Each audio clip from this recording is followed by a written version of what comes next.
హోంమంత్రిని పట్టుకుని మేకప్ వేసుకుని తిరుగుతావా అంటూ అమర్నాథ్ చేసిన వ్యాఖ్యల్ని ఎవరూ సమర్థించరు. దుర్భాష అనేటటువంటిది వ్యక్తిగతంగా ఉండకూడదని మనం కూడా మాట్లాడుకుంటాం. అయితే వీళ్ళ గత వ్యాఖ్యలు ఇప్పుడు వైసీపీ క్వశ్చన్ చేస్తుంది, తెర మీదకి తీసుకొస్తున్నటువంటి పరిస్థితి.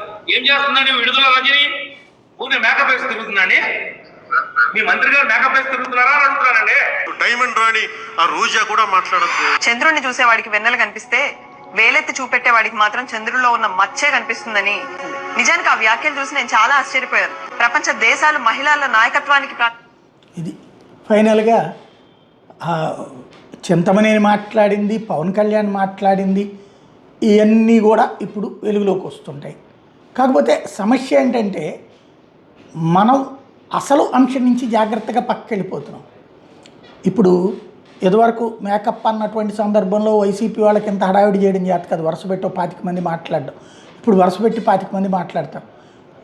పవన్ కళ్యాణ్ మాట్లాడారు కాబట్టి మరింతగా మాట్లాడతారు. ఇంకో పక్కన హోంమంత్రి అనిత అంతకంటే దారుణంగానే మాట్లాడినటువంటి సందర్భాలు గతంలోనే వీళ్ళకి సంబంధించి వ్యక్తిగతంగా అది పక్కన పెడితే, ఇప్పుడు సాయి కృష్ణ అనే అబ్బాయి గురించి కదా మాట్లాడాల్సింది.